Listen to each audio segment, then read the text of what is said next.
Ladies and gentlemen, Hebrews and Shebrews, welcome to the Life Podcast, where we inspire you to thrive as peculiar people in a modern world.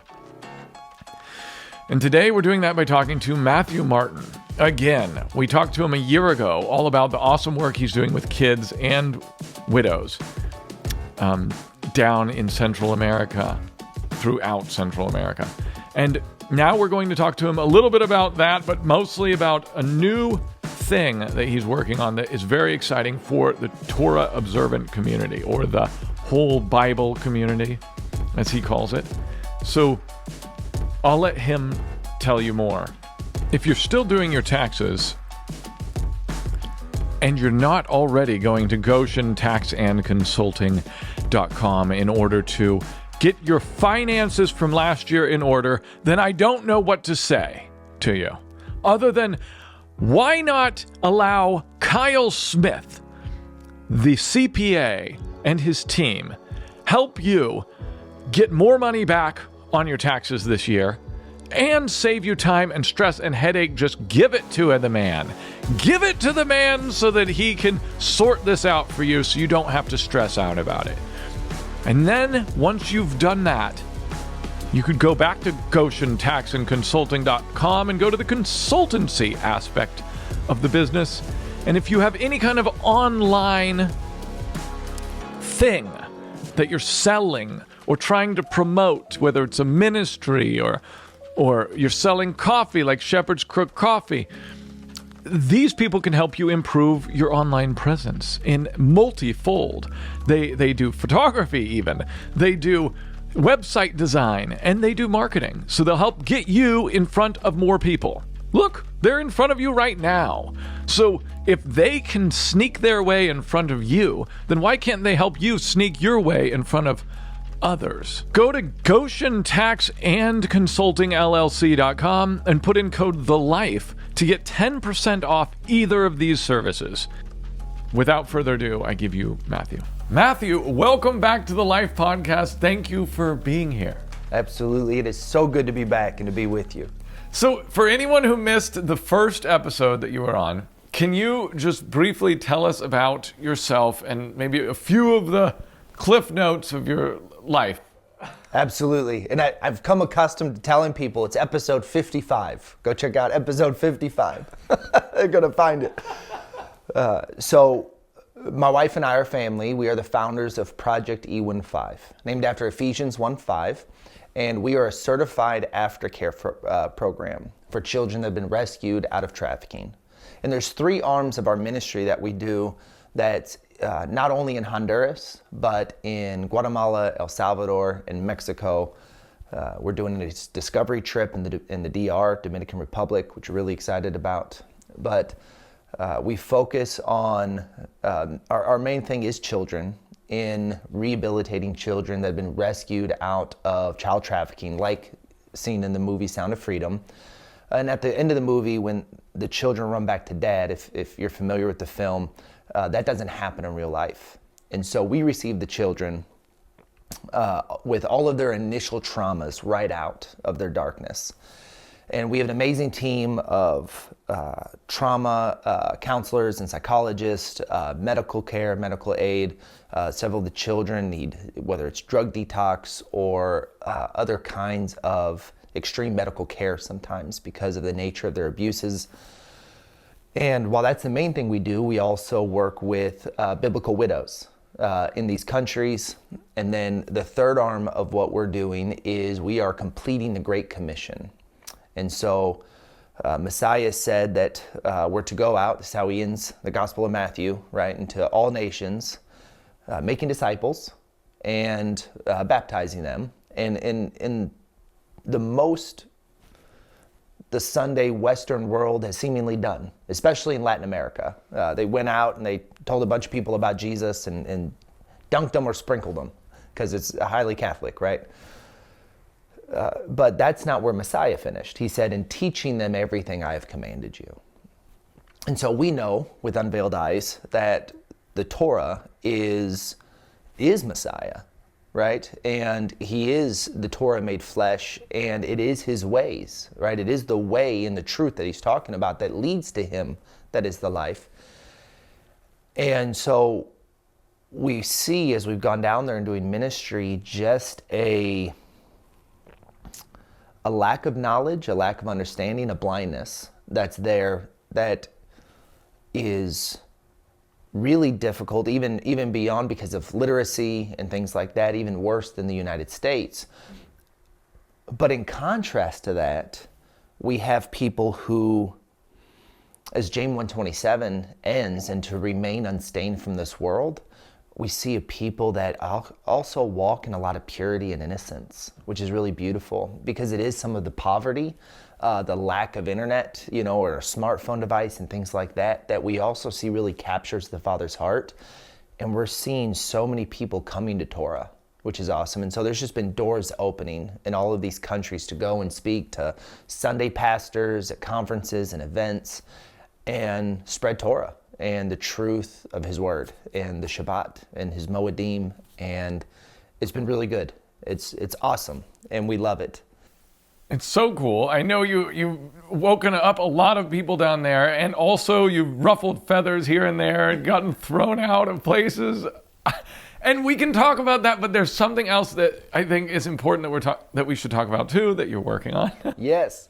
And can you talk about how, as you traveling around, I don't want to place it too much, but as you were traveling around like Torah groups and talking about Project E15 and getting to know people and stuff, what started to dawn on you? What you started to realize, what lack maybe you started to see? Can you discuss? Absolutely. Well, in having the opportunity, be in ministry and being in this walk, we've been gifted really the opportunity to go all over the United States at this point and Shabbat with different fellowships, both large and small, home fellowships to, almost 1,000. And which is awesome, and hear the stories, the growing pains, the history, and just talk to and fellowship with like-minded people on all sides of this walk. My wife and I, we talk about when we go and we're meeting each person in each fellowship, that there's kind of a left, a right, and a middle within this walk. And it is beautiful, because I think that is a description of the tribes. It's the same but different, and all a peculiar people. And we, in the going, there's common things that we have found to be true.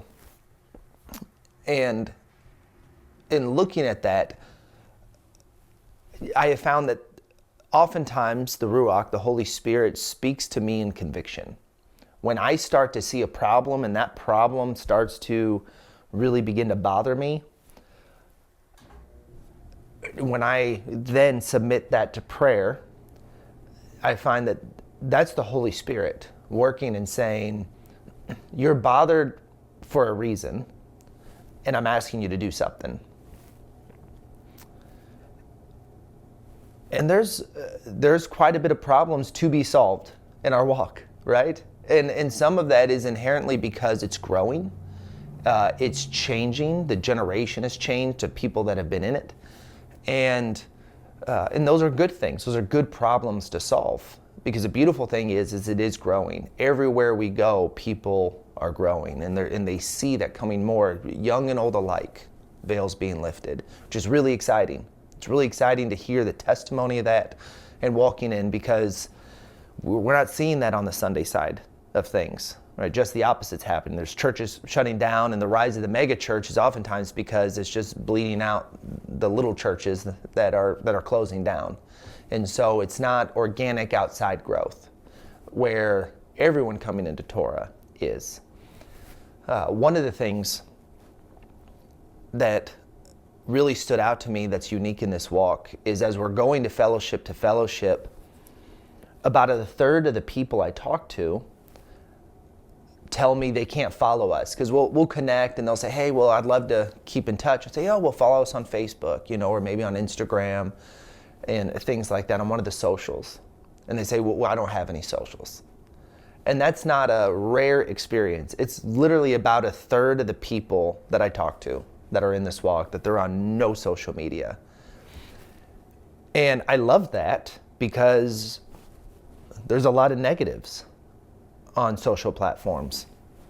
And the two reasons, because I love to ask questions, the two reasons I found people are not is A, they are not on a social media platform because there's just a lot of filth, there's a lot of garbage. You know, maybe it's a young man or a married man, and he's just saying, I'm on there and I'm just not giving the enemy a foothold and nothing's safe.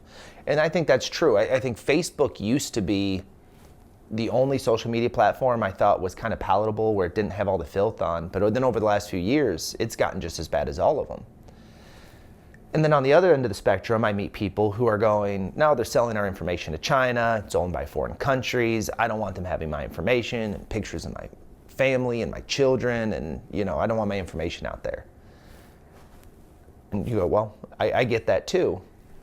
The hard part with that is I have such a strong conviction for unity, and not just unity, but connection of everyone that's in this walk. Because one of the problems I see is we're not gleaning from one another. And as I'm going from fellowship to fellowship and seeing what other people are doing and ministries that are rising up out of these fellowships that are beautiful and amazing, and then I go to another fellowship who needs that ministry, and I go, well, have you heard of? And they're like, no, I haven't. Oh my goodness, you have to meet so-and-so. And I've just become this networking maniac, which is awesome because I feel like I've connected a lot of good things to a lot of good people and fellowships. But then in looking back at the last 2 years, I'm going, this is not efficient. You know, me going and doing it and it just being me. Because I'm going, if I'm solving all of these problems, the problem is much larger than what I'm doing. And so how do we solve that? How do we connect everybody, especially when a third of our walk won't even go on social media? And that being one of the primary premises and problems of going, how do we overcome this, or how do we get everybody in a safe space? And so one of the things we've done is we've built that safe space. This episode of the Life Podcast is sponsored by Eden Life Organics Magnesium Lotion with OptiMSM. Magnesium lotion.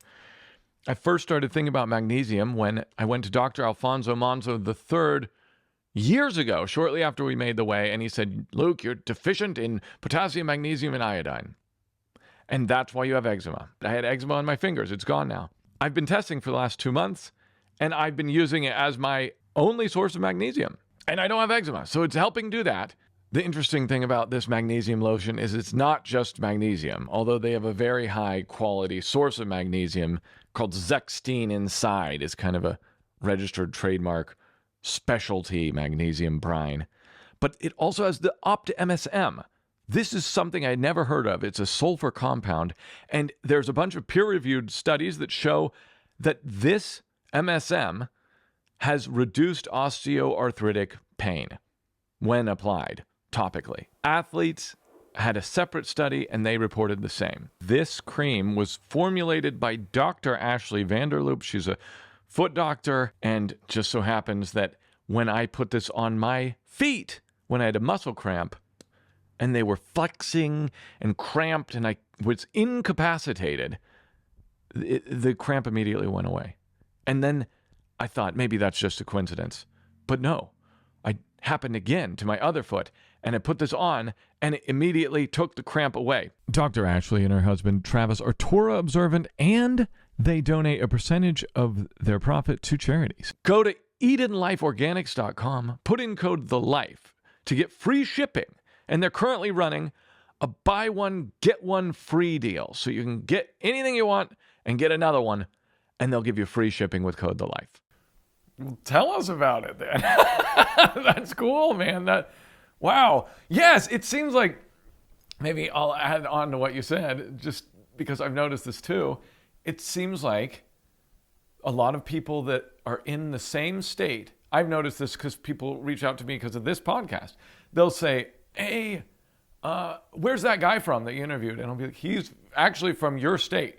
Wow. And then they'll say, what? And so I will do the little connection too, but you're right, it's not efficient. You can't one-off accidentally, like as a side thing, connect people and make it work. So people are disconnected because, yes, you said the movement's growing, it's true, but it's disparate. I mean, people are around, it's so spread out. That's the main problem. And it's really at our detriment, you know?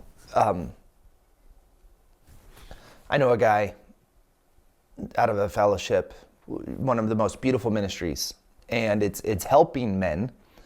I'm going to say his name. His name's Aaron Corey, and he has a beautiful ministry helping men break the chains of pornography. And I go to these fellowships and I talk to the men, or I go to Sukkots and I talk to men's group, and I'll talk to men, and sometimes that comes up in conversation. Or they'll talk about, hey, you know, we're working on this and we're preaching the sermon because we found some men in the fellowship and they're struggling with pornography. And it's like, everyone needs to meet Aaron Corey.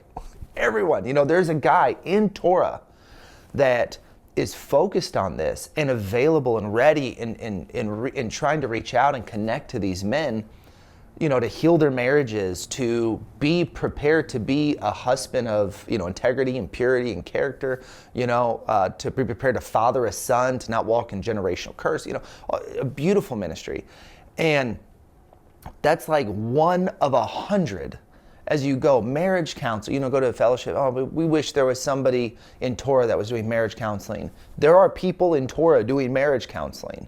And they're amazing, and they've been doing it for years. You know, you need to meet so-and-so. And, you know, hey, we got so many young people. We'd love to learn Hebrew dance. You go, you don't know Hebrew dance? I went to a fellowship, and they had so many teenagers. And I go, which camp do you guys go to? You know, which of the Messianic, you know, summer camps do you go to? They're like, there's Messianic summer camps?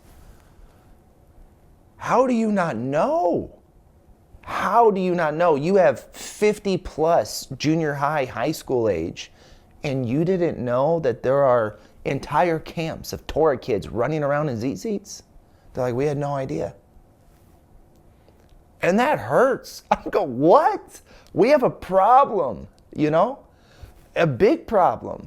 Because this is at the detriment of children and men and marriages where there's beautiful ministry happening and real need within fellowships. But with having fellowships in the fact that we're a peculiar people, we're cutting ourselves off from the world, right? Because we're in the world, but we're not being of the world. And so we've built some of these walls, which are healthy walls. But then how do we connect to the rest of our people, the rest of the nation that we are, to glean from one another and equip one another for every good work, like Scripture says? And unfortunately, when we're living in different states and in different areas, we gotta use technology, right? Yeah. Yes. There's a problem. There's a huge problem. But the good thing is that there's a pretty easy solution. Yes. Yeah. Well, I don't know if I would say it was easy, but all right. There's technology allows for a solution. That's right. So what's the solution? Yeah. Well. Yeah. Well, part of this, so we built the network and we named it, and man, that was the hardest thing in the world. And like, what do we call it? The acronym is WBC, and it stands for Whole Bible Community. And there's a lot of better names. Unfortunately, with this walk going on as long as it has, there's a lot of names out there that already have connotation to it, where people say, well, that's this, and I might not identify as that. And we're trying to bring something that's inclusive of everyone that's in this walk. And so Whole Bible just seemed to be something that made sense in the acronym WBC. And the last thing this is a fellowship finder. It is a fellowship finder, but that's the last thing this is. That's just a part of it, a very small component. One of the other problems we saw in this walk is there is so many people in fellowship, that small and large, that are just doing it different. And they're using sometimes paid for apps or free apps. They're all using the software and technology at some point for their communications, whether it's a WhatsApp or a GroupMe or a Signal. And then they're using, Google Calendar over here or Evernote or another, administrative program. They're all using, or maybe a Tithely even. They're all using different things to run their fellowship, and 2 or 3 things. And it's hard because that stuff is off the shelf. It's not made for what we do and who we are. And I said, we should make something that puts everything in one place and just makes it simple on something that everyone's already using, because it's also about adding value to these fellowships that are already hard to do. For people to come up and raise up and say, hey, there's not a fellowship around me, so I'm going to start one. And then how do we make that easy? How do we make it simple? Because so many people have done it, let's not reinvent the wheel every time. And so we created a fellowship management tool as a function of WBC to not only get your fellowship on there as a profile, but also have a means to communicate to your fellowship, communicate to one another on the network, audio, video, chat, all private and secure. Because one of those things, knowing that, you think, I know so many people, they've been kicked off YouTube, they've been banned from Facebook. They had groups of thousands and they were removed because they said something against COVID, or, and you may need to bleep that out, or said something against something that messed with their, protocols or policies on their site. And they lost years of influence in the people, in the group, in the network that they had created. And which is why people go to the Signal app, and the Signal says, hey, everything's going to be private and secure, until a company buys them. So we want to have a place also where people can bring their network, bring their community that of Torah believers, and whatever genre that is. If it's maybe it's a singles group, a Hebrews or Shebrews, or maybe it's a homeschool co-op, things like that, where they can speak openly. Their information is truly secure and private, not being sold to China, and know that they're not going to get banned, right, by a third-party platform. So it's a place that people can communicate in confidence, where their stuff's not going to get sold and they're not going to get banned, and they can speak freely, which I think is also super important, because there are people who their network, their ministry, their whatever they were doing has been wrecked and started back at ground zero, years of setback because they got kicked off of the platform. And then you go, what compromises are you making in speaking truth because of your fear of getting kicked off of that platform? Even subconscious compromises. That's the worst, where people are self-censoring and they do it so much they don't even know they're doing it anymore. I hope we never get to that point, but I feel like during the 2020 time, it began. People started auto self-censoring. That's exactly right. That's exactly right. It's been about a year and a few months since we set out on this project. And I'll be honest, it was a lot of conviction, but there were days where I'm going, why am I doing this? It's so hard. Every time we would develop a portion of it, the development team, my lead at the development team would come to me and then give me 5 problems.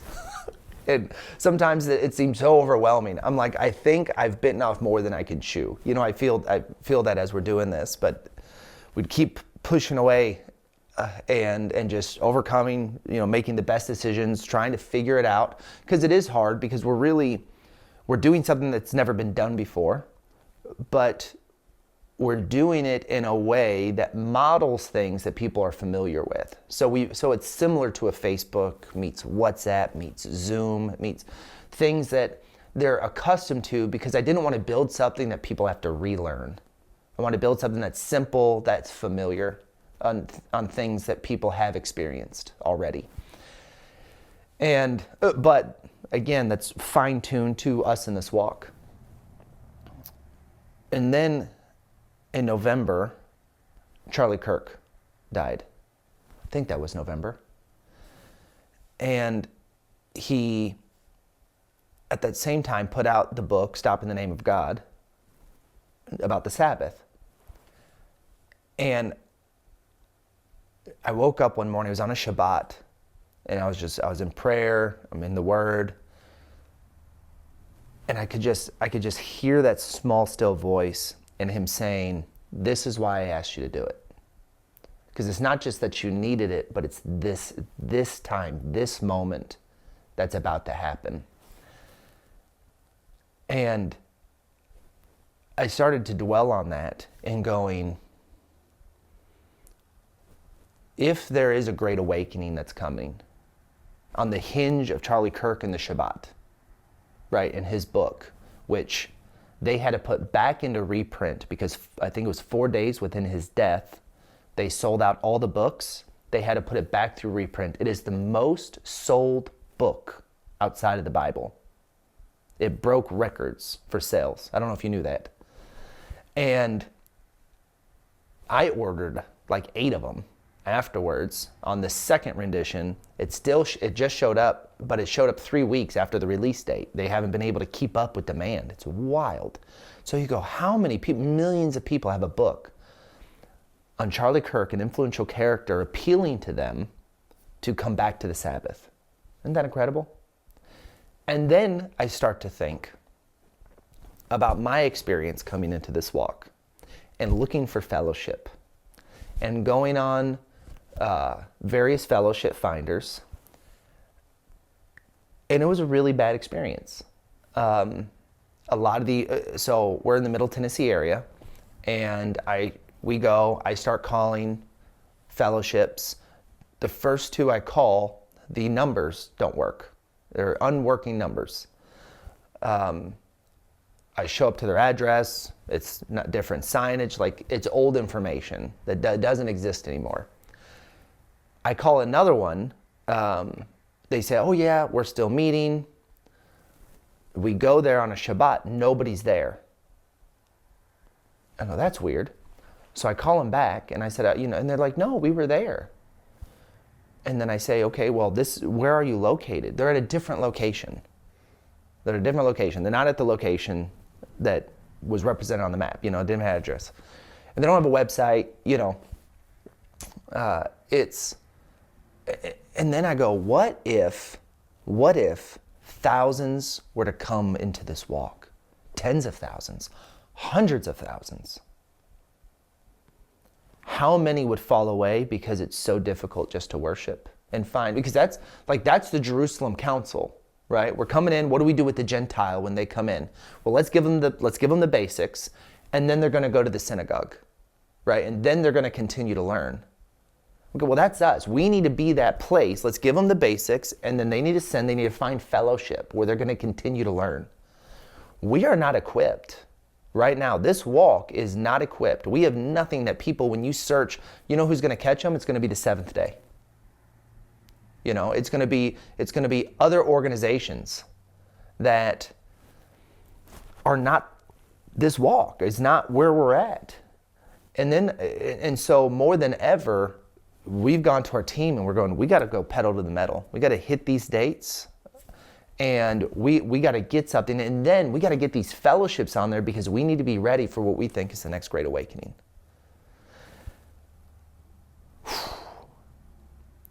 Which is why I wanted to talk. How do we get every fellowship on there to be prepared for people young and old that are reading this book that says, I want to know what it means to Sabbath. And I want to go fellowship. I want to go convocate, right? Because he hits that in the book. What does it say to the Sabbath? And some people are not even doing that in this walk. We got a lot of people that are, look, Sabbath the best you can, right? But if you're able to, convocate. If you're able to, come together. If that's a couple families or 1,000, right? Come together. And it's important. And then our other issue, and this is just anecdotal, my wife and I, but then going to very large Sukkots and things like that, and meeting other people and their stories. It's not a unique story. And in this walk, we're all about the feast days. We're all about coming together for the feast days. And we're new in this walk. We're having a hard time with fellowship. And then you go, who do we feast day with? Who do we And sometimes our fellowship did some feast days, they don't do others, and it's like just families, like you got to know somebody, right? And it's like it shouldn't be so hard to, especially when it's like, we don't know what we're doing, and also how do we figure that out? And then fortunately we knew enough people where they're like, hey, you should come over here, and so-and-so's got a great thing on how to walk yourself through a Passover, or, whatever that is. But there's a lot of people coming this walk, they don't know anybody in this walk. We just got lucky, where we knew some people. And then I'm going, it shouldn't be that hard. And so a big portion of what we're building as part of WBC is not just a fellowship finder, but a feast day finder. And I think that's going to be one of the most revolutionary parts of this walk, where fellowships and ministries, not individuals, you have to be a fellowship or ministry account, can actually host a feast day or an event. Maybe they're doing a Purim or a Hanukkah or a fundraiser or a, bingo night, right? But really focused on the feast day event side of this, where based on their calendar, whatever calendar, they can search and say, hey, we want to join somebody else for trumpets. And let's search trumpets, let's search calendars, and let's see who's doing it, around, or nobody's around, we're going to do it, and we're going to post it up there. This episode of the Life Podcast is sponsored by WholeBibleCommunity.com or WholeBibleChurch.com, if that's easier. I know we're talking a lot about it in this Matthew Martin interview, but since we recorded this interview, a new feature was just released, and that is the Feast Day Finder. So if you are looking for people to celebrate Passover with, Sukkot with, unleavened bread, etc., you can go onto the events tab in WholeBibleChurch.com, and you can find other people that are celebrating on your same calendar. You can search the map, search via the events tab, find the dates that they're meeting, the location they're meeting, find out who you need to contact to sync up with them and figure out how to meet up and celebrate the feast together. So this is something that I don't think has ever existed for this movement, and now it does. So just so you know, WBC, you can sign up as a fellowship, you can sign up as an individual or as a business person. And Matthew's working on a business marketplace, which is to come soon. And in the meantime, you can still create a business profile so people can find you and what you do. And they'll be able to rate you after they've worked with you as well. And this whole idea behind this thing is just to connect everyone so that they can fellowship together, work together, and help support one another. So go to WholeBibleCommunity.com, friend me, friend Matthew, explore this social network that does not have all the weird perversion of the other mainstream social networks out there. WholeBibleCommunity.com, sign up. The platform is calendar agnostic, right? It is calendar agnostic, that's right. So they can put whatever calendar they're searching for, so they can try and find any, whatever it is, calendar. Exactly.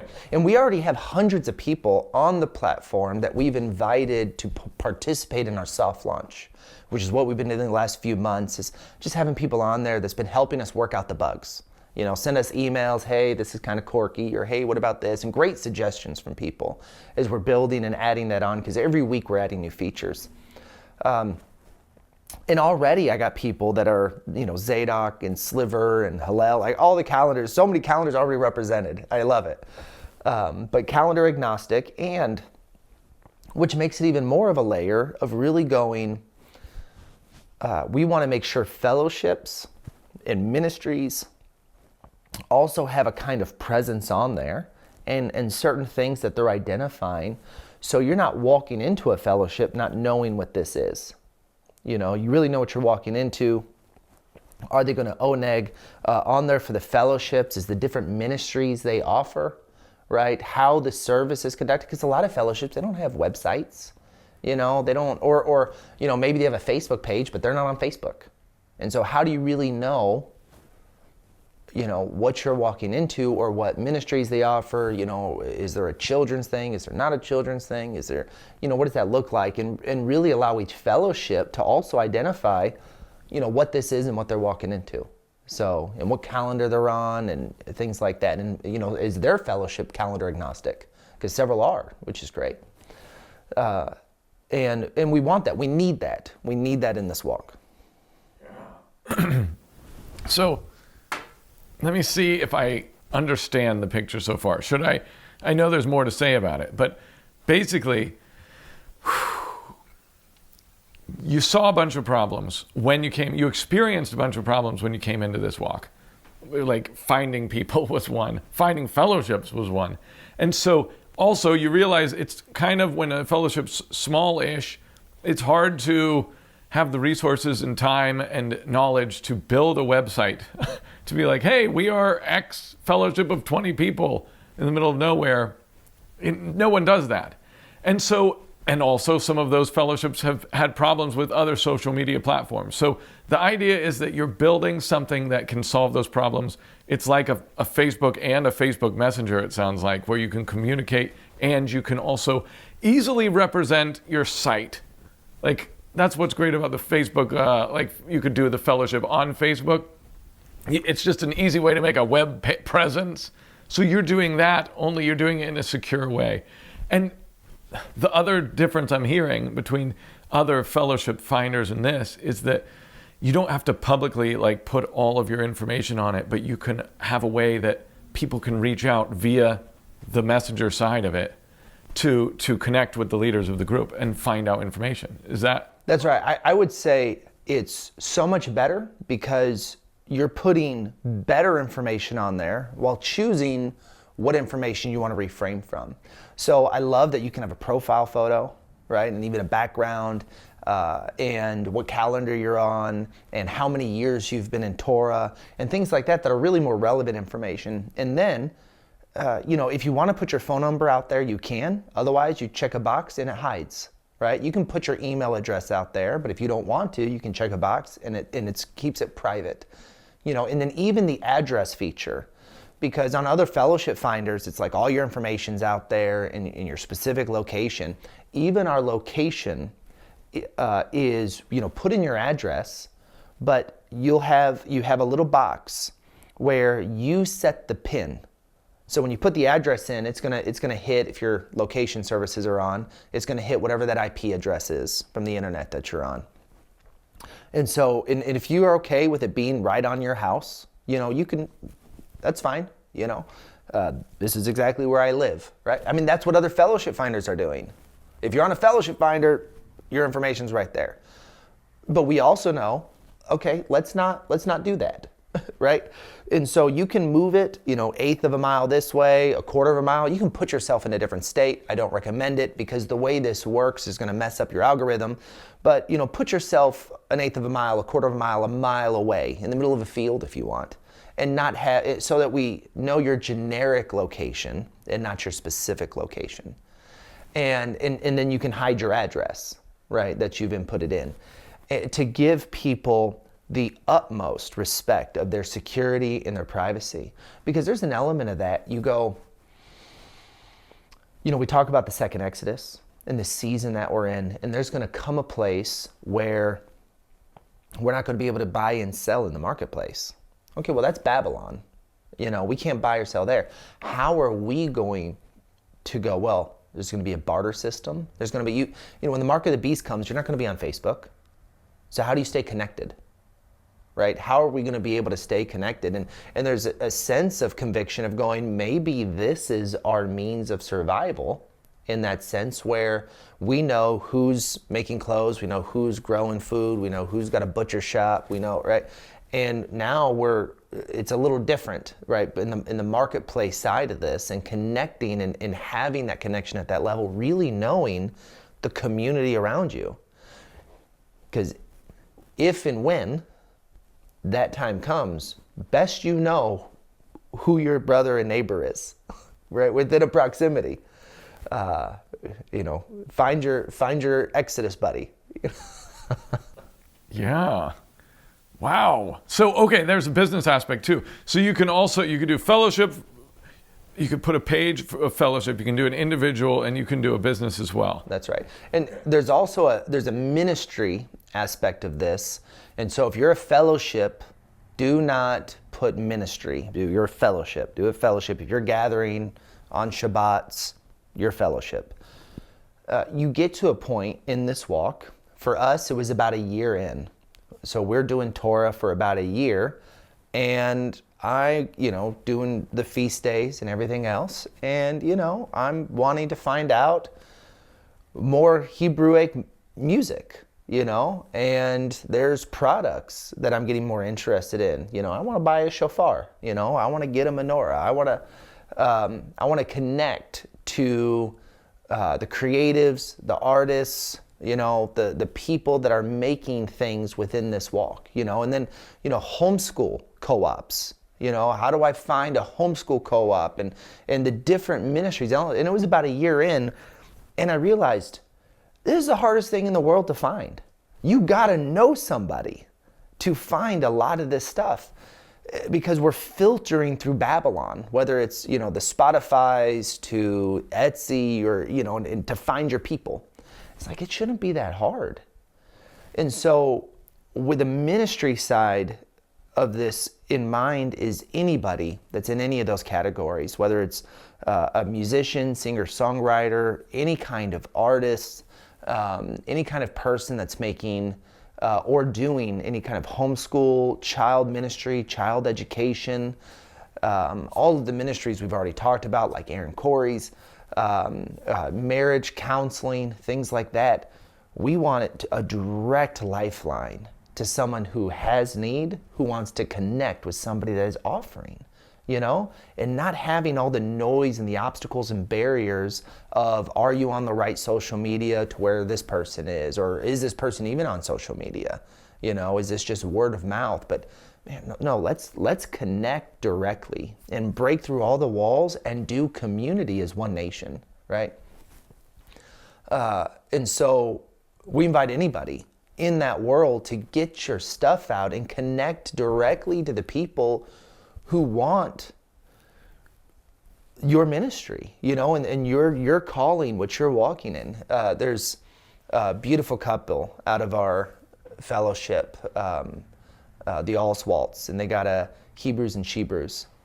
And there are so many people in this walk. I mean, you guys, you're doing the 2x2, and there's so many people who want to find marriage, and they want to find somebody in this walk, and with good reason, because I've heard some really bad stories, right? For good reason, they want to find someone in this walk. Oh, it's so hard.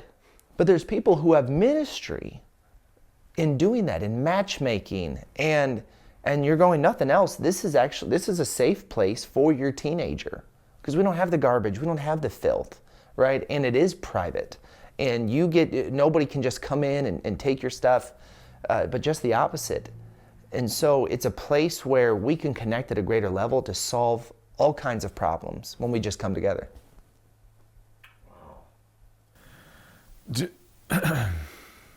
Well, I have so many questions about it. Partly, there's so many people on Facebook that are in this walk. And it doesn't seem to... What's the reason why they go off of Facebook and on to WBC, I guess?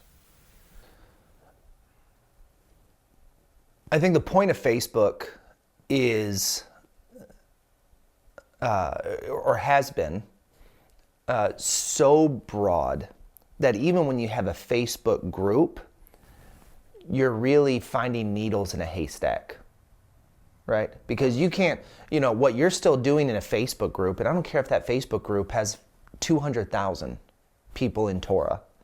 If you're still going, I'm looking for X, okay? You're gonna have 5 random strangers have either a random comment or a suggestion, that may or may not work. And it may not even solve your problem, or it's not, but they're not even scratching the surface of what exists, as opposed to going to a social network like a Facebook and saying, I am searching for marriage counselors, knowing that they are in Torah, That doesn't exist on Facebook, number one. Number two, at what point do we see all the negatives that come with Facebook? Because I know me personally, I don't have Facebook on my main phone. I have a Honduran phone that I keep all my socials on, that if I have to check something, I'll look there, because Facebook is like a mind suck, It's highly addictive. And then you go, how much of my time am I truly in Torah things when I'm on Facebook, and how much am I just scrolling? And not in, until the filth comes up and I go, no, all right. And so is where we're taking the good with the bad, but it's so inefficient, even these large Torah groups, which is why a lot of people don't stay on it. It's very random, and more people are arguing on it, than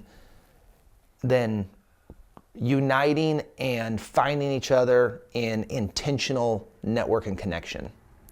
So, and we built this thing backwards to any fellowship finder or anything that's like it, which is why it was really important for us to make this a fellowship management tool with the chat features.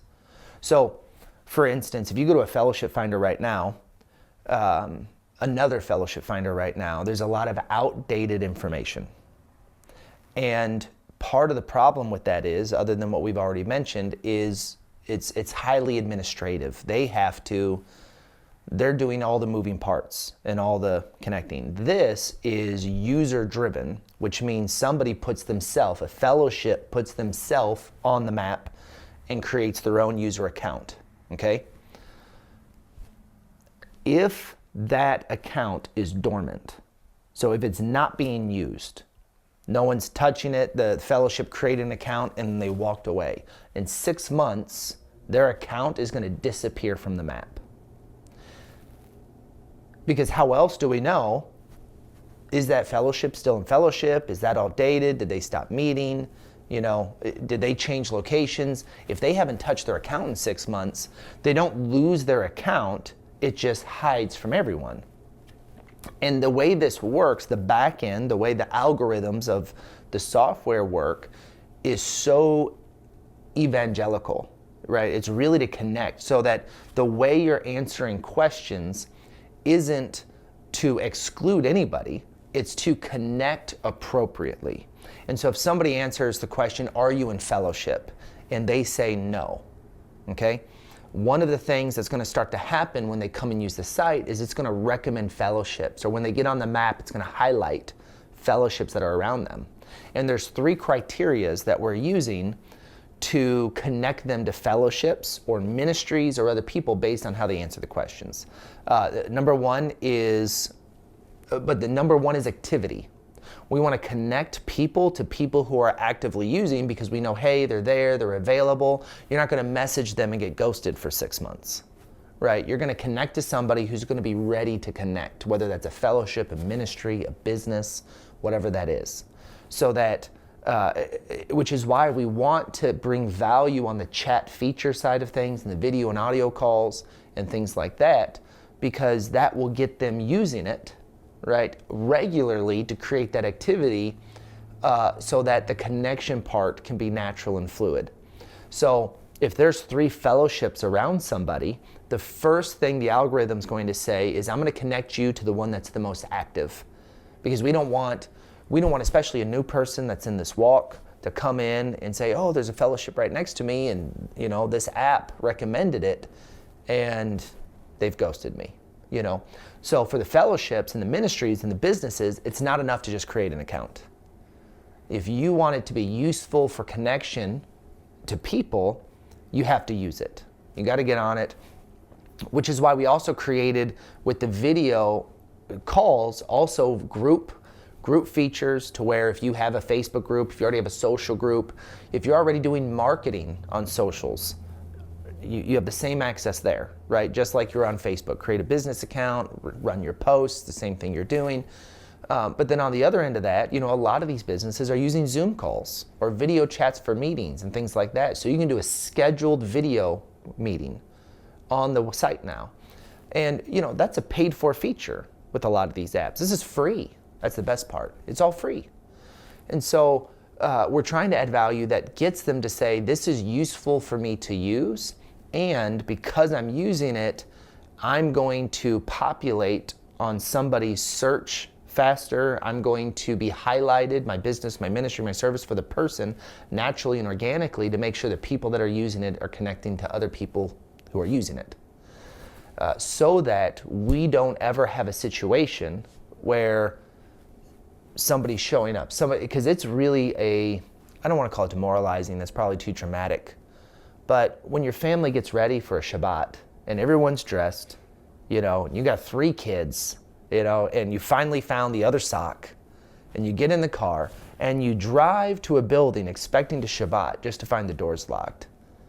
That sucks. Yeah. And to layer that, when you're coming out of the Sunday church, it's also a negative where you go, we got to be better than that. It's got to be better. And we can be. And I think this is going to help. Man, that's so great. Another benefit I see over Facebook is that I think a lot of people in this walk, when they post something on Facebook, since it has everyone on earth from every background, all their old friends or all their current friends who don't agree with them, most conversations end up being a defensive thing. Or some kind of, yes, some of it can be witnessing, but a lot of it devolves into argument, like you mentioned. And if at least, sure, that's probably going to happen because we have disagreements in this group as well. But when everyone's on the same page, you're starting with so much commonality. I feel like the argument level will be way lower, and it'll be more like Facebook in the early days when it was just friends talking to each other. That's right. That's right. Well, Facebook used to be for college students only. Yes. You had to have a EDU email address to start it. And I remember saying this myself. I said, when my daughter, she's 18 now, when she becomes a teenager, we have to have the social media conversation. I'm okay with Facebook. But now, I'm not okay with Facebook. There's so many safeguards, and the truth is I want a place where even teenagers have a place they can connect and it be safe. That they got a pool where young people who are meeting at summer camp, they're emailing, they're texting, but why not get them in a place where they can create groups amongst friends and things like that, where they can network at that same level? We can create a safe place. We created a safe space, even for them. And that doesn't have the garbage, the filth, and people who also have access to their information. Because again, young people can control, right, who is coming in and who's not. And just as easily block and everything else without somebody just being able to come on their page and look at their stuff, right? And have that layer of privacy and security. Because that's a huge need in this walk, is there's a lot of young people that are really have a high desire to connect, obviously, with other young people their own age. And because we're small groups, we're small fellowships scattered across a lot of land. So, and on top of that, there is one of the things I'm passionate about is connecting this walk internationally. So we're seeing this spread like wildfire in Central and South America. And I mean thousands, tens of thousands of people coming to Torah. And it is awesome. And then you think, well, that's interesting. We got a lot of things that we're putting into Spanish. I was just on the phone last week with a guy named Avi out of India.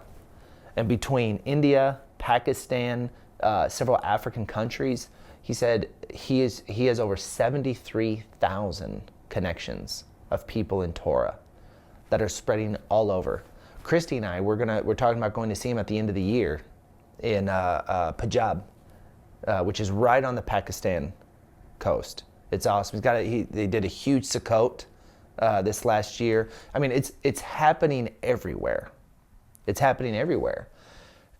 And why do people want to run away from that? Just the opposite. We need to connect. We need to midrash, right? It's as brothers, we need to sharpen one another and be ready, right? To do every good work.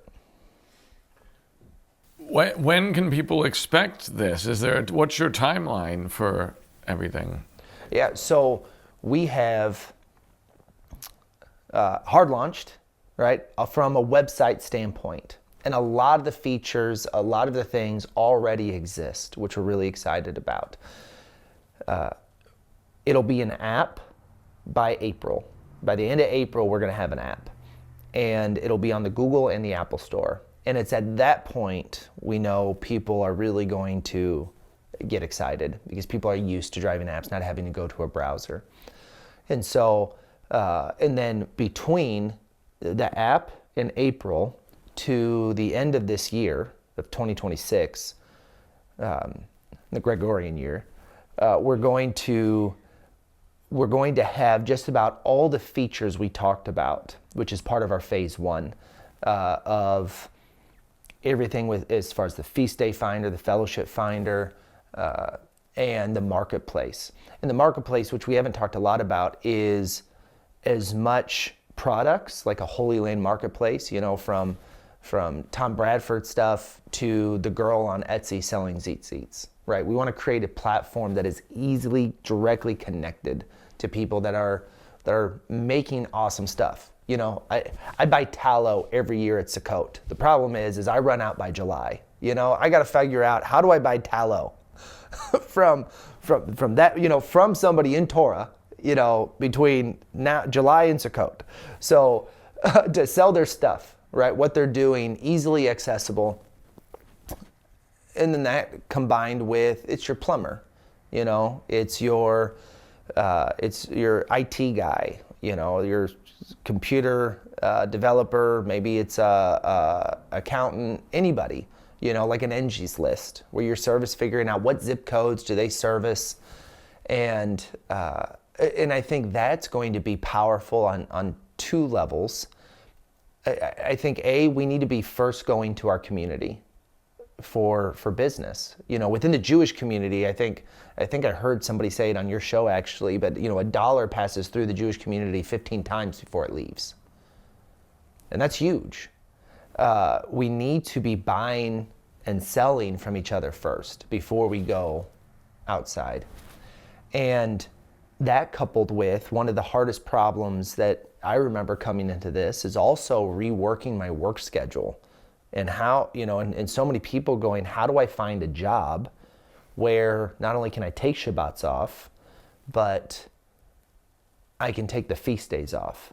And really getting the businesses from an employer perspective on there to where we're also helping, because it's so hard to find good help. Man, if we could just connect businesses to other Torah men, we don't need to go on Indeed anymore. We know who to buy from, we know who's hiring, and they're guys that are already like-minded in this walk, taking the same days off, working the same days, etc. And so I think that's going to be a huge component. That's going to help business. It's going to encourage men in this walk to start businesses when they know they have a direct access to people in this community. It's going to encourage them and say, you know what, I know I have a client base, as I get this thing off the ground. Now, I'm not saying that just because you're in Torah, you're doing great at business. And so just like Google, we're going to have a review aspect of this, right? To make sure that we're pointing out any wolves that may be trying to rise up, or people trying to take advantage of somebody or something like that, And so there's going to be a high level of expectation of service that if you're in Torah, you need to be the best. You need to be doing great and taking care of people and loving people and doing good business, right? Otherwise, people are going to hit the reviews and they're going to, it's going to create negative exposure, and you're probably this is not going to be useful for you, right? Because we also want to make sure we're protecting people, and we're not just using people because they're Torah, but that is the first place we go, and having wisdom in that. That's smart. That's really important.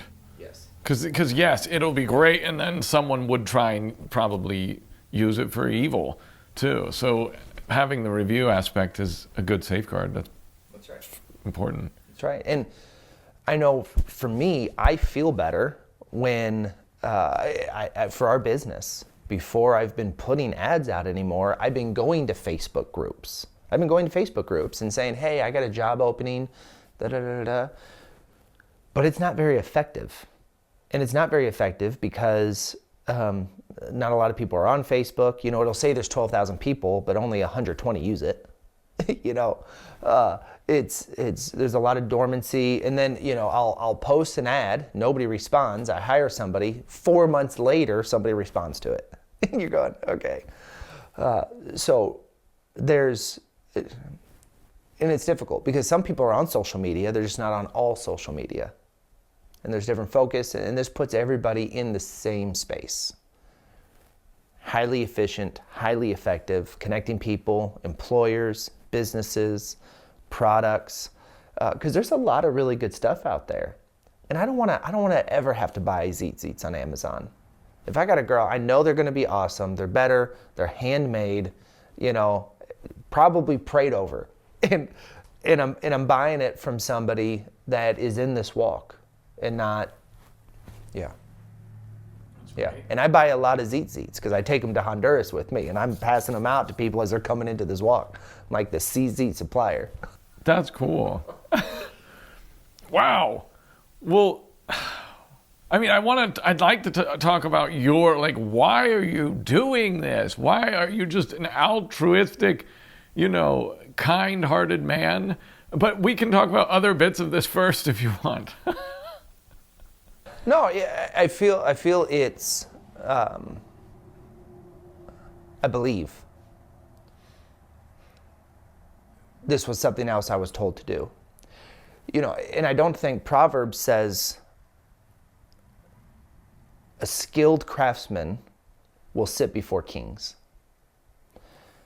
Some of my favorite stories in Scripture is not necessarily reading King David, you know, and you know, Samuel and the prophets. But I think some of the things that are overlooked is, I'm going to mess his name up.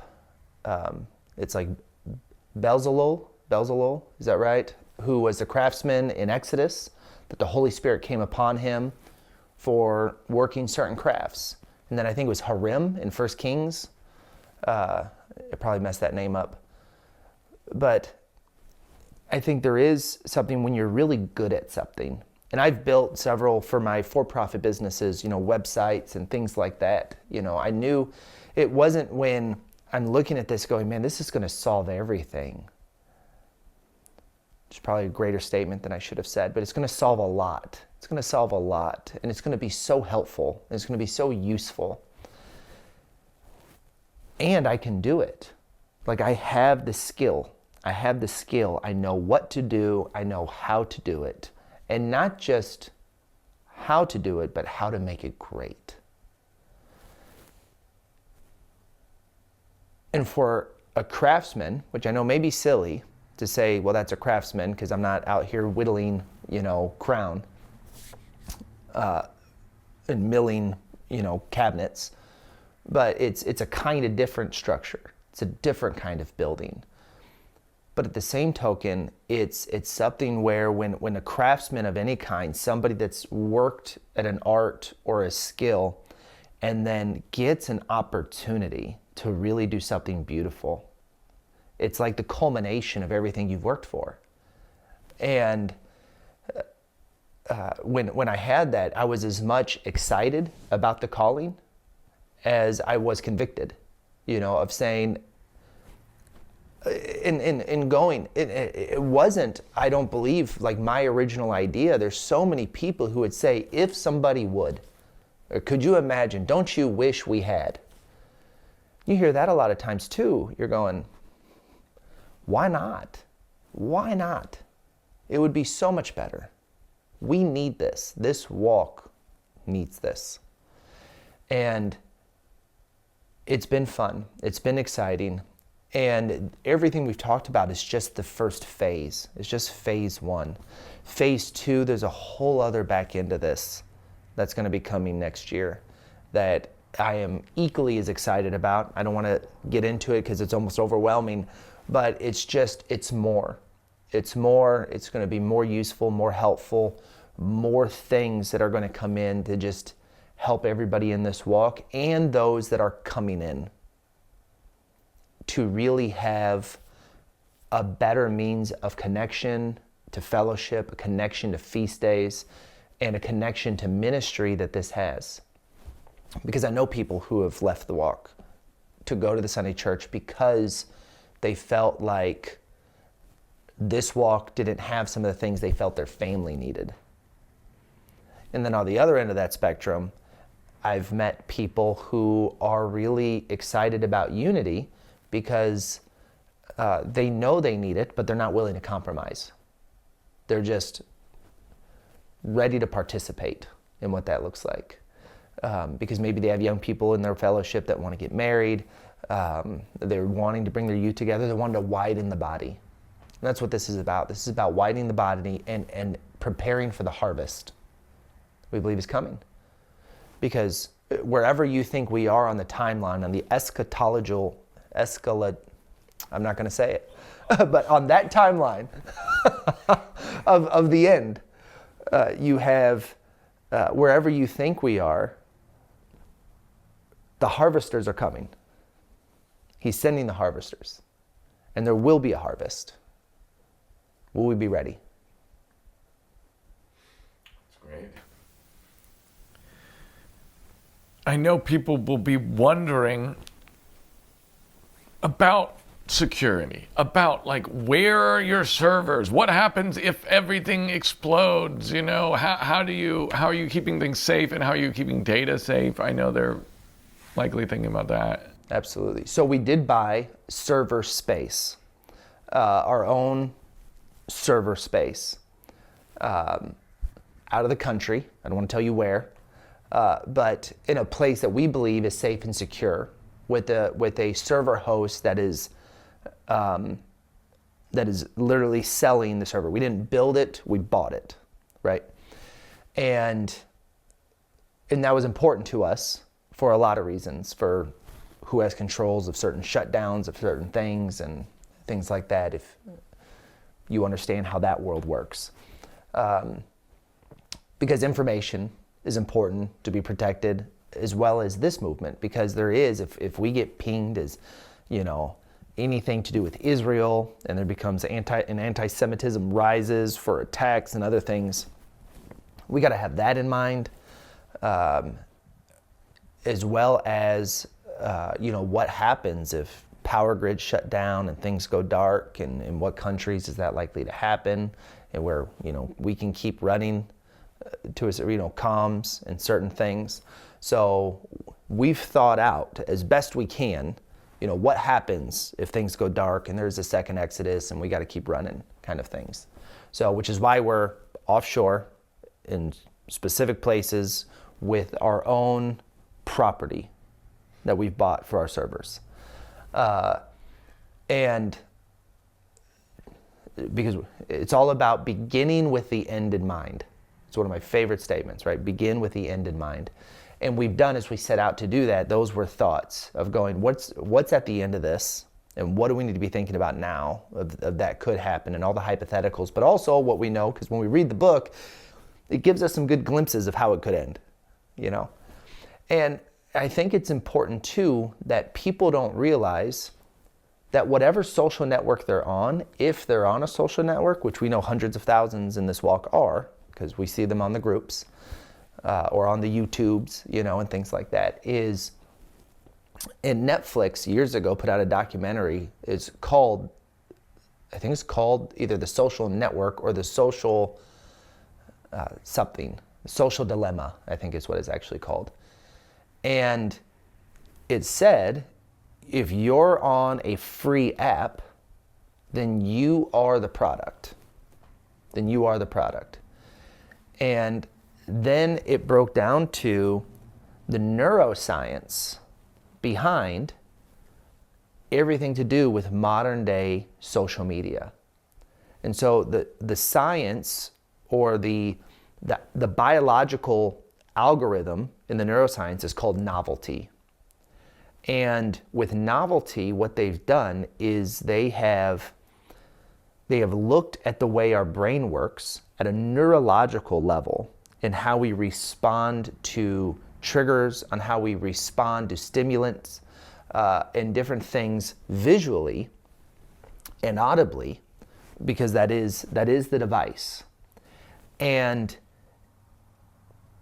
they learned how to work our subconscious, like the way God made us, how to work the way our frontal lobe and brain triggers and works to make it as highly addictive as possible.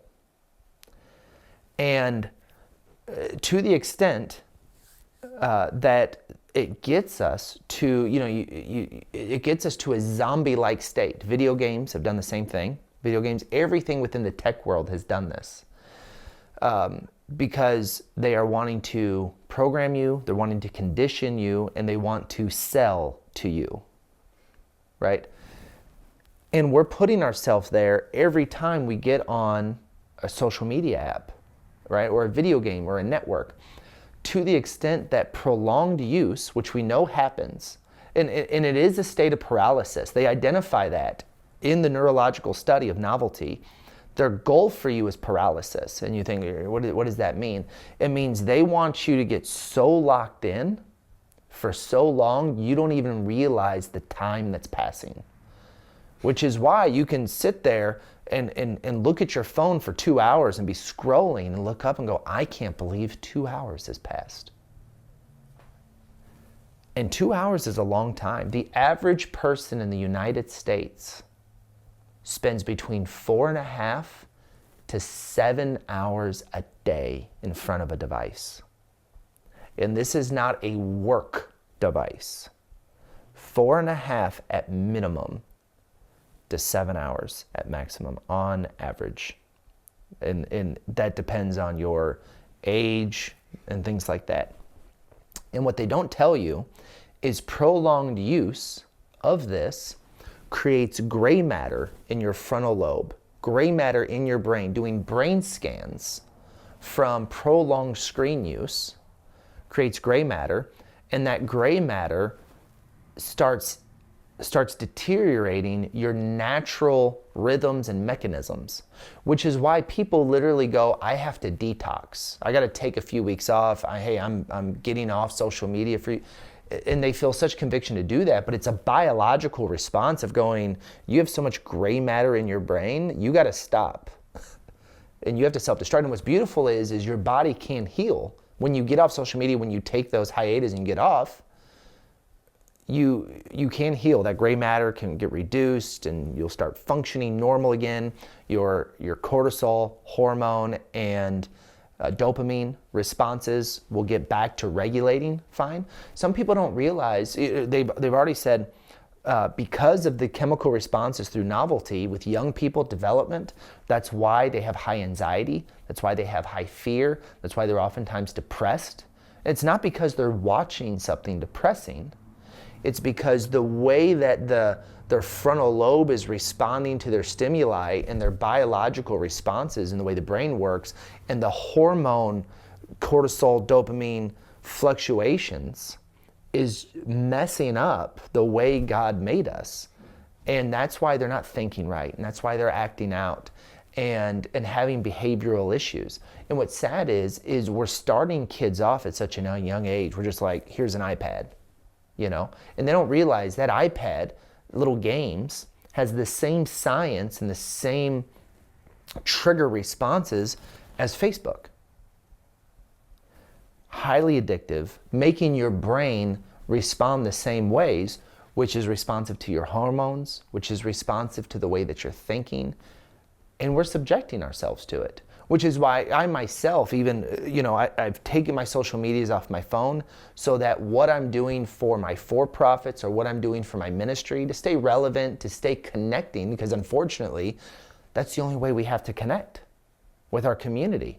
Because we're so, I'm connecting to people in different states. It's like for us, it's been a necessary evil. But then at what point do we say we're going to walk away? Because I've had moments driving in the car, looking at my phone, going, is this the mark? Like, is this the mark of the beast? Because it's going to be in your hand and your forehead. And every time I'm looking, I see this, there's this connection between my hand and my forehead, and who can stop the beast? Because I've had that conviction. I don't know where I'm like, I got to cut Facebook off. I got to cut. And it stings because it's like, but I use it for work. I'm in real estate. I'm in branding. I have to use it.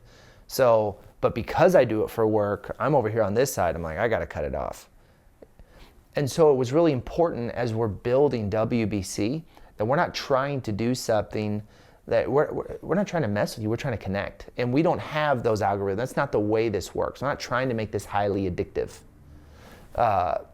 And we're intentionally doing things that are not, right? Where it's just organic connection to good things and to right things within a safe and private space. Because you don't care if people are on there forever. You just care if you solve the problem of where is everybody? That's right. Well, we used to, Facebook initially, and when we got chat, we used to just use chat. And it was a way for us to connect, to keep up with each other's lives and things like that. And what we find is, I know talking to most people who are being honest with themselves are spending less time on Facebook communicating and more time on Reels. More time scrolling what the algorithms put in front of you because it's learned you. And so most people are not even using Facebook what it was originally intended and what they say it's for. Because I know people I've been friends with forever, and I talk to them, and it's like, well, all this is on my Facebook page, and we're Facebook friends. Clearly, you have not seen my page in a really long time, right? And so, because it's evolved since then, that is now the fraud in which it's convinced you that it's not. Facebook still tries to convince you that you're still there to connect with people. You're not. But most people aren't. And while they're on Facebook, they're spending the minimal amount of time actually connecting with somebody in a positive way, keeping up with what's going on in their life, or something along those lines. And they're spending most of it scrolling and being a product. Wow, man. It would be cool to have something that would revert things back to how they were, because Facebook, like when you had to have the EDU email, like you said, to sign up, it was that. It was like this great way to communicate, see what people are doing. They can post their funny thing, and it was about that. It was connecting that way. Kayte often laments this. She says, no one uses Facebook for what we signed up for. That's right. One of my, as I've come around and I've been connecting with everyone and networking, jumping from fellowship to fellowship across the United States, going back into Torah and then going through Judges, going through 1 Samuel, but it starts in Babel. There's this negative story that has a positive principle. And really saying, because like many people that when they come into Torah, I told everybody. I still tell everybody. I don't stop. I tell everybody. And there's a lot of negative rejection. But even for those that have come into the walk, they've come in and they've been silly enough to follow, and coming into Sabbath and leaving their Sunday worlds behind.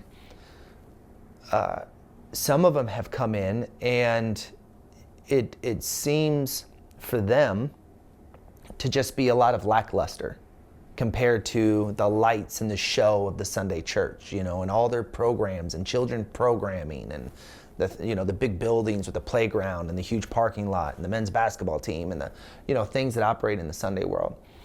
And and then you go like, well, we got to go to a Sukkot. You go to a Sukkot, that's gonna, but all we're doing is we're offering them the moments of true connection and unity that we all want, that the Sunday world has a lot of, that a lot of people are walking away from. And then you go, we have it and we can do better at it. And what would this walk look like if we had true unity and connection? Because, and that's not to say we all believed exactly the same way, just the opposite. That's kind of what makes this walk beautiful, is we're all learning from Messiah, through his Spirit, right? We call no man rabbi. He's our rabbi. And we're all going to be at certain places representing a different tribe, but we're all one nation. And in the story of Babel, you have the world creating this tower, okay? I know you know the story, but there's a moment within the story that they're looking, Adonai is talking to somebody. I don't know if it's the Godhead, the sons of God, but he's dialoguing, right? And he's identifying that these people have come together as one man. They have come together echad. And because of that, he says nothing will be impossible for them.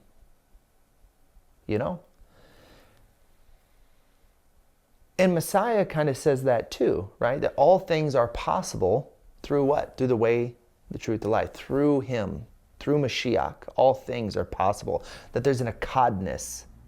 That when we come together through him, nothing will be impossible for us. So you have Judges, God chops up the body parts and sends it out because the nation has become so demoralized. And we don't have to navigate through the story, but, and then in a very similar sense, King Saul does the same thing with the donkey and chops it up and sends and says, you better come together. And when the people came together, it says, and they came together as one man. And then what happened? Great victory followed. And that's so much the underlying stream that we're trying to create in this. We're trying to create a kind of a echadness within this walk that we can start being useful to Mashiach, right? Useful in this walk to the world, to what he's commanded us to go out to the four corners, to bring in the dispersion like never before. And what would happen if we were echad? What would happen if we all came together as one man? Nothing would be impossible. Which is exactly what he said would happen. Wow. I have to say, your answer to the security question was so much more freaking well thought out than I even expected. I thought you were just going to be like, we have Amazon Web Services, like servers. Look, people in this walk, especially those that aren't on social media because they don't want their information, they have... they know too much. Their paranoia is impressive, And so I've had to think of them. I've had to think of the ultra paranoid, in this walk, and there's a lot of them. Yeah. And it's like, how do you get them on social media? You have to. Go to the lengths we went to go, this is okay. So who owns the servers? We own the servers. What country are they in? They're not in the United States, and they're not in China, and they're not in, Russia. They're not, it's a sovereign nation that's middle third party that isn't connected to anything crazy, That is just impressive and awesome. But it's good that you've thought that through. I mean, there's a huge prepper component to this group. And they want to know, not only can they trust their data there, but also, like you said, you having the end in mind. That's right. Is it possible that WBC might be up when other means of communication have failed, like in a second Exodus scenario? Yes. That's cool. That's why I think it's just as important for us to be able to be an app, but also have that site platform that you can access, etc.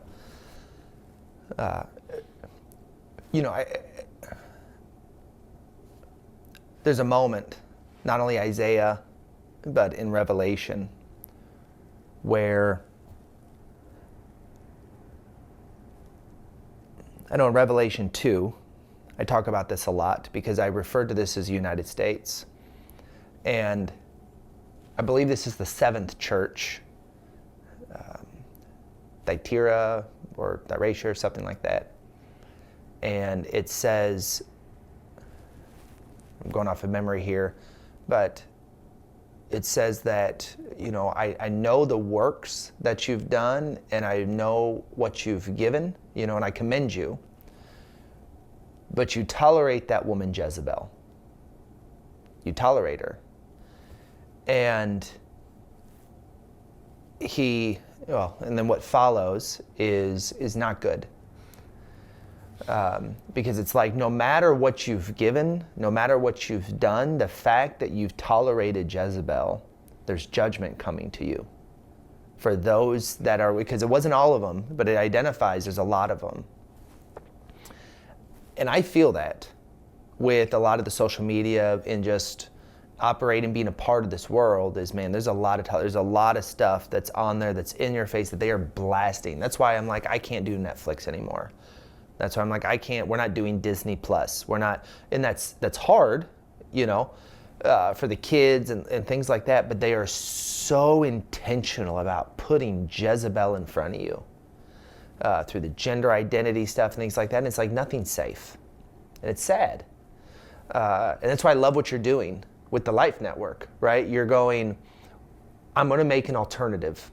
I'm going to give something that you don't have to compromise all the things, because there's also that moment in Revelation where, the woman's running from the dragon, they hide in the forest, and then, God is speaking to Babylon. He's speaking to his people, and he's saying, come out of her, right? Come out of her, my people. Like we got to come out.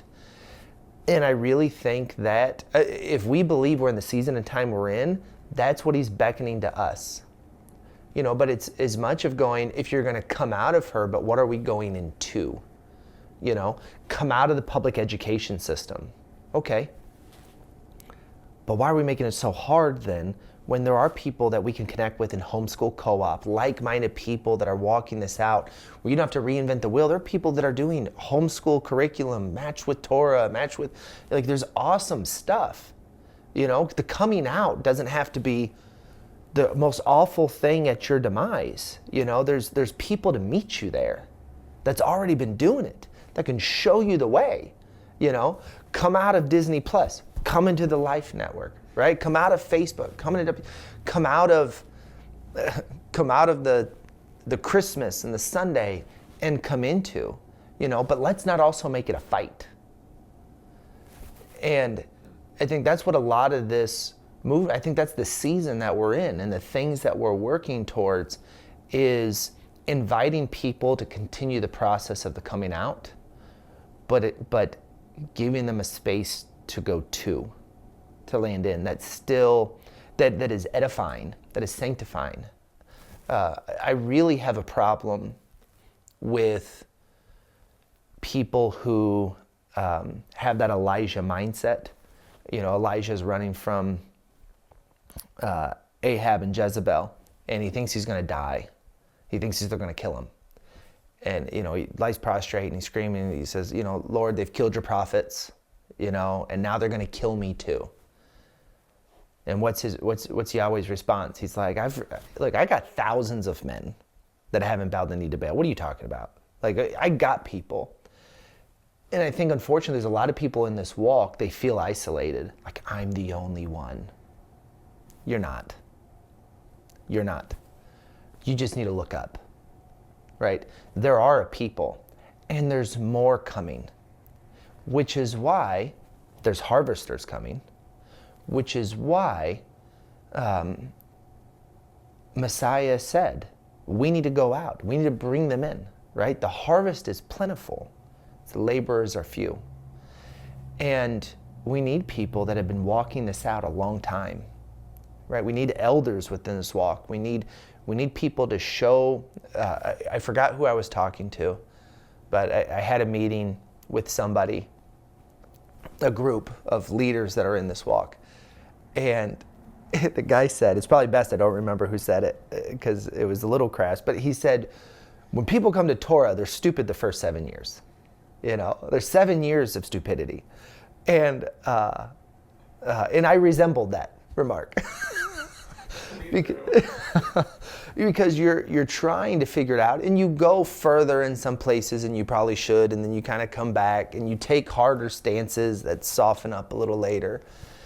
And And it's because for me, a lot of that was driven by anger that I had for the Sunday church, because I really felt duped, especially paying for a Bible education, getting a Bible degree, looking back going, I paid for somebody to indoctrinate me. That's aggravating, and then you see them, when they're running around in their Christmas trees, and then I don't know the last time you listened to a Sunday pastor, but some of the things they say now, you're just like, you see it. It's so obvious. You hear it. The deception, the confusion, and you have that sense of, I had that sense that I was angry, I was upset, and because of that, it took a couple years of just healing to be able to come back full circle and start loving them again and figuring out, how do I lift their veils? How do I bring them truth, in a way they can hear and get them out of so much of the deception that they're walking in and the things that they're missing, and having a heart for them like Jonah, having that heart that I think the Father wants to have, because they don't know their left from their right. And I agree. I think, which is why we need people that have been walking this out a long time, that'll help coach the people that are first coming in. And my wife and I, we really had that experience. And that's beautiful, but that's not everybody's story. And I've met people that have come into the walk and they didn't have anybody to catch them. And they had years of some confusion, some negative experience. I want to share one testimony. A couple that hosted Christy and I, we went and spoke at a beautiful fellowship, and they hosted us while we were there. It was awesome. They had a swimming pool. The kids swam all weekend. It was great. And she tells us, my husband and I, we came into the walk, and we're new. My husband got there before I was, and I was just a few months in. And then I found this guy on YouTube, and I started chasing rabbits and just some really kind of dark stuff that's in this walk. And the fruit of that made me a hateful, bitter person. And she's like, and I walked in that for years. Until my husband finally got me out. And one of the things her husband said is like, you haven't even been through Torah yet. And you're going down these rabbit holes, the guy taking you there, and you're making these conclusions, and then look at the fruit of it. Look at the way you talk about people and pointing the finger and things like that, because that's the evidence. I got to look back in my own life, walking in Torah, and look back and go, is my fruit better now than I was when I was in the Sunday church? Is my fruit better? Right? Because that's the evidence. And for her, it wasn't. And that brought her back kind of full circle and going, you're right, I need to go back through Torah first before I start going down these rabbit holes that people are going in, where scripture isn't clear and things. And really just falling in love. And, there's people, I remember you did the calendar event, and I loved it. But when you put that event out, I just wasn't there yet. I'm like, I don't even know what calendar I'm on. I'm still basking and figuring out how do I learn and follow this law, in a way that honors and glorifies him, so that I have a heart that just loves him. I want to be a man after his own heart, like David in Psalm 119, right? And so, and I think everyone needs, when they first come in, it's like, you got to spend a season. Don't think about the calendar yet. It's too soon. You got to get the law. The whole life you've been living, and you didn't even know so much of this and the depth of it. And then you get to a point where you're like, all right, now let's start looking at some of the other parameter stuff and see, where do I land? Where do I land? And be open to him leading you as you walk through the wilderness, like all of us, right? And it's awesome, and it's a beautiful walk. It's a lot better when you're doing it with brothers, when you're doing it with community. And I have found that the lack of community The lack of community. Because never was Israel called. No, I cannot think of anybody in Israel that was called to be isolated. He was always bringing them together. They were to dwell together. They were to take the land together. They were to operate together, right? And not just them, but the foreigner that dwelled among them. For anybody who took on the name of the God of Israel, right? And unfortunately, we have a lot of people that they feel like now that I'm in Torah, I'm called to be isolated and excluded. And that's where the enemy gets you. You're right. That's where you're weak. Yeah. You're right. It's a blessing to be part of a community. It's a blessing to be able to share all of the feasts and Shabbat and everything else with your family, but with a greater group of people who you love. Amen. That's something that people should be living out. So I have questions about you. Can we talk about that too? Absolutely. Are you ready? Okay. Well, it's spurred on by the fact that you're creating this. Yes. You're creating this, but before that, you made a non-profit ministry that you described earlier, Project E15. Right. And you know, before that you had and still do for-profit businesses. Right. And so so many places, so many questions I have. Like, one of them is, you know, what motivates you at all? The other one is, what motivates you to be motivated by anything but money? You know, where does that altruistic part come from? And yeah, those two. I guess, where's your motivation come from? And also, why would you even want to be, why do you care about kids in Guatemala and this movement in general, you know? You know, as I go to fellowships, I get the opportunity to share what we're doing in ministry in Project E15. And my calling is an evangelist. I'm not a teacher. I don't know if it'll be a while before I would ever qualify as a teacher. You know, I just haven't been in this walk long enough. And I feel like you gotta be a certain age, you gotta walk it out. I got my own ideas of that. But like Jeremiah, anybody can be a prophet, anybody can evangelize, anybody can be an apostle at any age. He can use you. And one of the burdens that I feel is not just sharing the Torah and helping people lift the veil of the truth of who Messiah really was, in contrast to the deception of what the world says that he is, but also the veil that was over my heart that caused me to be a mat kingdom builder instead of a member of the nation of Israel about expanding the kingdom of God. More than Messiah spoke of anything in the Gospels, more than he spoke of love, more than he spoke of salvation, more than he spoke of anything else, he spoke of his kingdom. That was the most important thing. Shouldn't say it that way, but that was the most prevalent thing that he talked about. The most prevalent thing he talked about was his kingdom. And one of the realizations that I received, which I believed was the catalyst that had him have mercy on my family to lift our veil of who he was when we stopped expanding or building our kingdom and we started expanding his. So I talk at these fellowships and I appeal to them.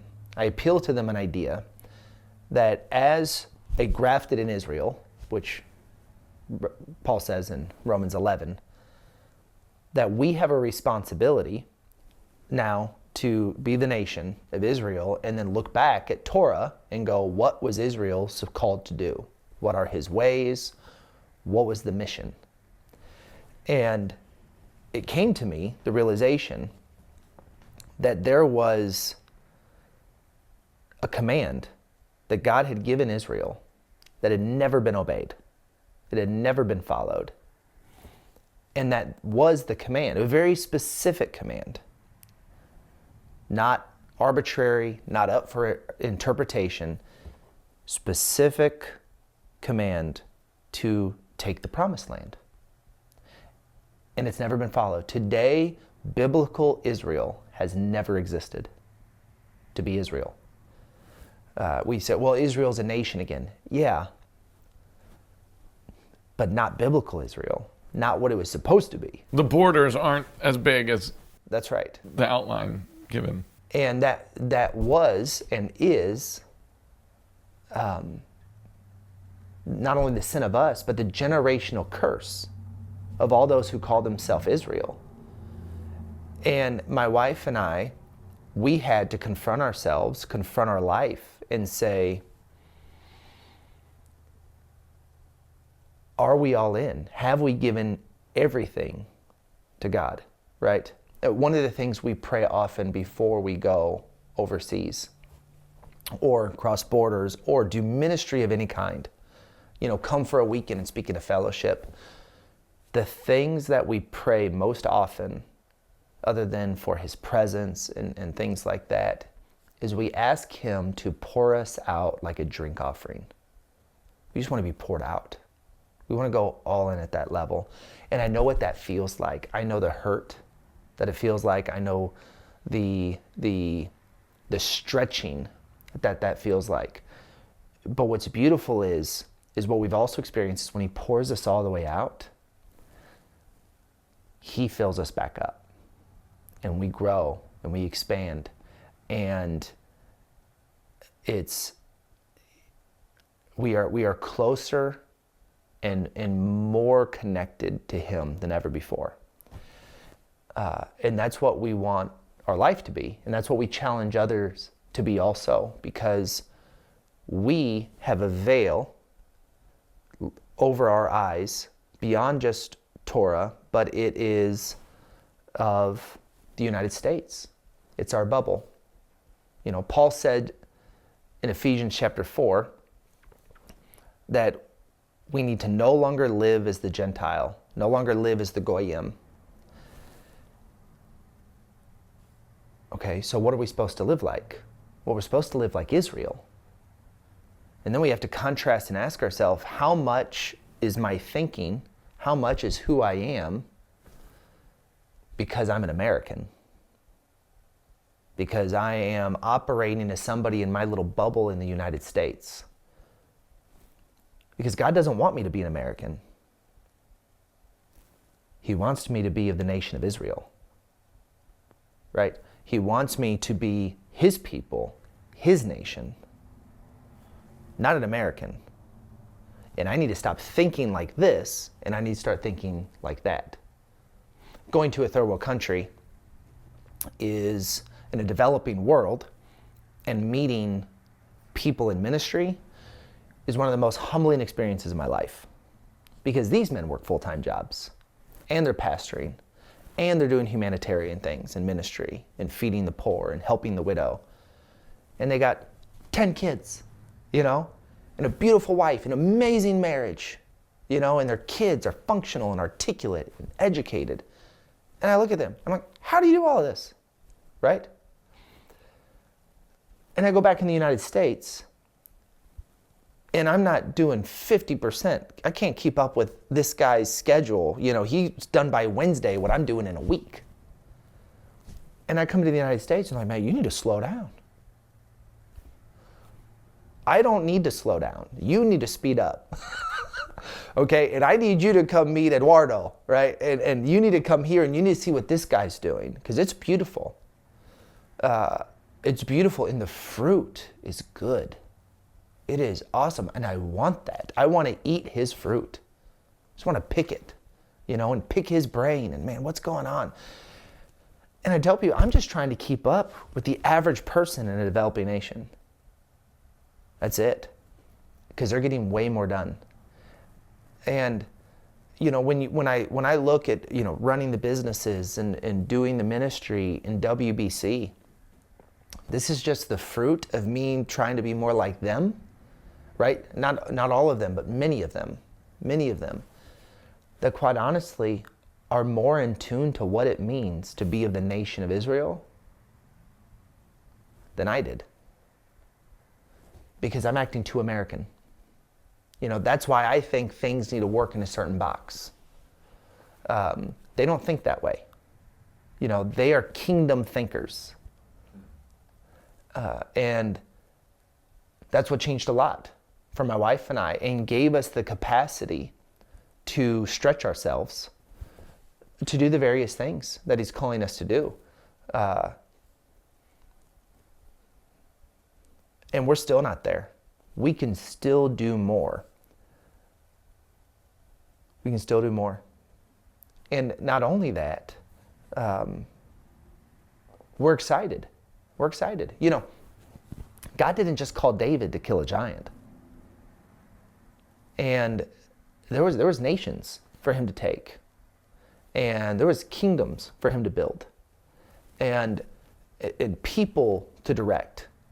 It was all of it. And there was people under him, and they had calling and expanded. It's never simple. I'm in Joshua right now in my Bible study, and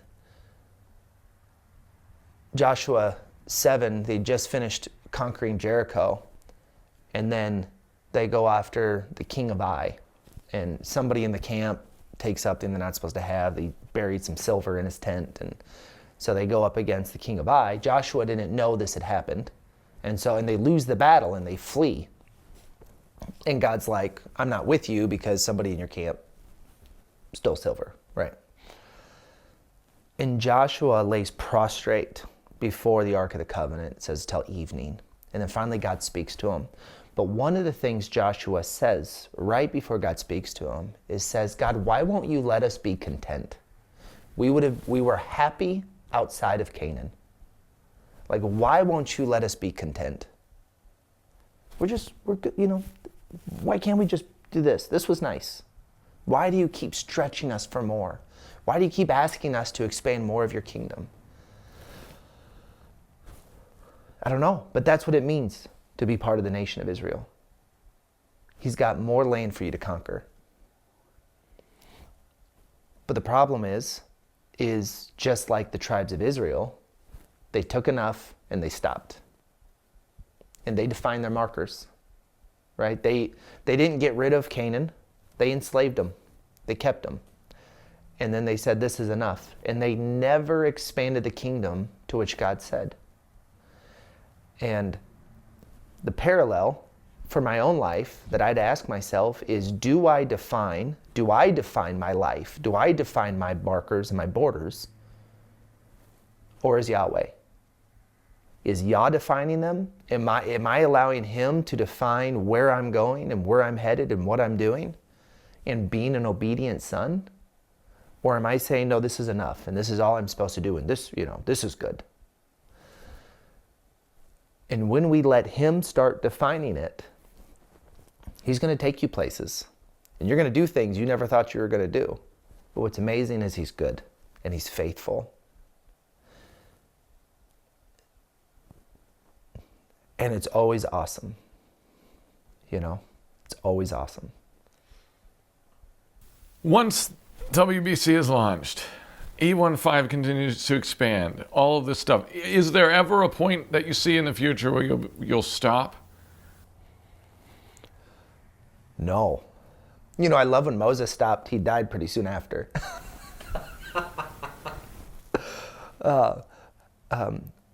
You talk about the American mindset, and I know this is going to make a lot of people upset.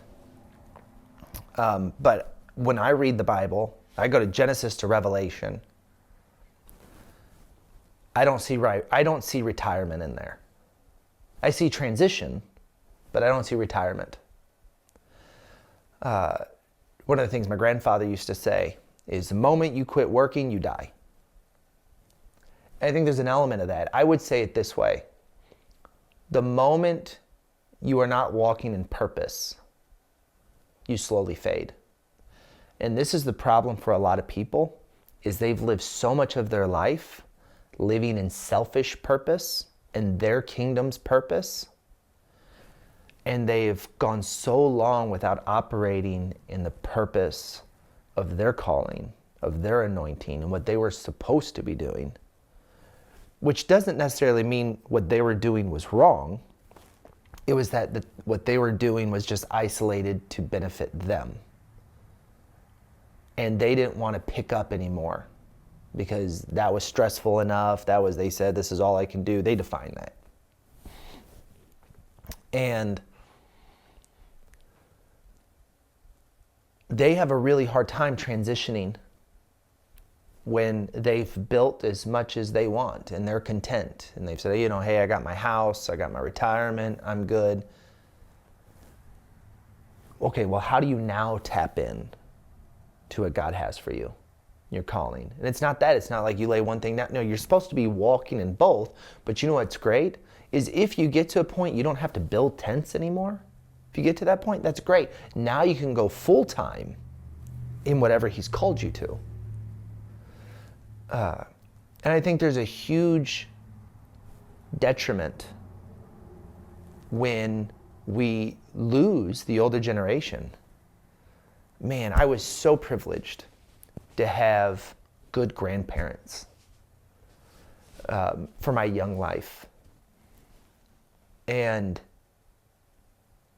I think it's really sad. I think it's irresponsible when fellowships don't have elders or when elders don't engage as elders.